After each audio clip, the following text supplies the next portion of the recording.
अस्सलाम वालेकुम दोस्तों, अगर आपने सिंध गवर्नमेंट के energy department electric imported Hyderabad region की नौकरी के लिए अप्लाई किया था या अप्लाई करना चाहते हैं तो ये वीडियो आपके लिए बहुत ज़रूरी है। गवर्नमेंट ऑफ सिंध की तरफ से असामियों के लिए कोरिडम यानी नया इश्तिहार जारी किया गया है। आज के वीडियो में हम बात करेंगे कौन कौन सी असामी है और क्वालिफिकेशन क्या मांगी गई है और अप्लाई करने का पूरा तरीका। चलें सबसे पहले बात करते हैं पोस्ट उनकी के लिए क्या जरूरी क्राइटेरिया है और क्वालिफिकेशन क्या मांगी। नंबर 1 पोस्ट है जूनियर क्लर्क बीपीएस 11। टोटल सीटें 5, 4 रूरल और 1 अर्बन की। एज लिमिट 21 से 28 रखी गई है। क्वालिफिकेशन किसी भी HEC रिकॉग्नाइज यूनिवर्सिटी से कम सेकंड डिवीजन ग्रेजुएट या इसके साथ Sindh board of technical education SBT से किसी भी रिकॉग्नाइज इंस्टीट्यूट 6 माह का MS ऑफिस सर्टिफिकेट कोर्स होना आपके पास लाजमी है। और नंबर 2 पर data processing assistant BPS 12।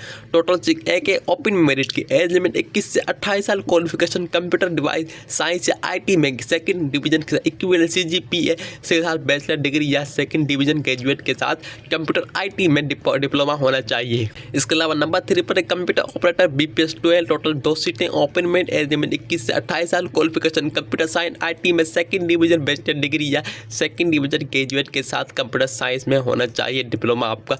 Number 4 पर stenographer BPS 40। Total 1 seat open merit. Age limit 21 से 28 साल। Qualification second division bachelor degree SBTE से।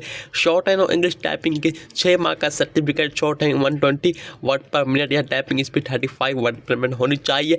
MS ऑफिस सर्टिफिकेट भी जरूरी है। अब बात करते हैं कुछ ज़रूरी शराइत की। SCS ग्रेजुएशन कैटेगरी अप्लाई करने के लिए ज़रूरी है कि आपने Sukkur IBA testing service SCS के तहत ग्रेजुएशन कैटेगरी का जनरल स्कैनिंग टेस्ट कम से कम 40% मार्क्स के साथ पास किया और SCS की तरफ से रिजल्ट सर्टिफिकेट भी आपको मिला होना चाहिए। एज लिमिट इसके हिसाब से फॉर्म की आखिरी तारीख सिंध सिविल सर्वेंट रोल 2024 के तहत 5 साल की जनरल भी आपको दी जाएगी। गवर्नमेंट अप्लाई पहले से सरकारी जॉब करने वाले हजरात को अपने हाथ में डिपार्टमेंट की तरफ से NOC देना लाजमी पड़ेगा। अप्लाई कैसे करना है? तमाम एलिजिबिलिटी कैंडिडेट को सिंध जॉब पोर्टल की ऑफिशियल वेबसाइट sjp.com पर जाकर ऑनलाइन अप्लाई कर सकते हैं, जो कि मैं आपको आगे चल के बताता हूँ। लास्ट डेट अप्लाई के 15 दिन के अंदर ही आपने अपने फॉर्म को सबमिट कर देना है। स्पेशल नोट, जिन लोगों ने इन पोस्ट के लिए पहले से अप्लाई किया था उन्हें भी सिंध जॉब पोर्टल के दोबारा से जाके अप्लाई करना पड़ेगा। अगर आप हैदराबाद रीजन के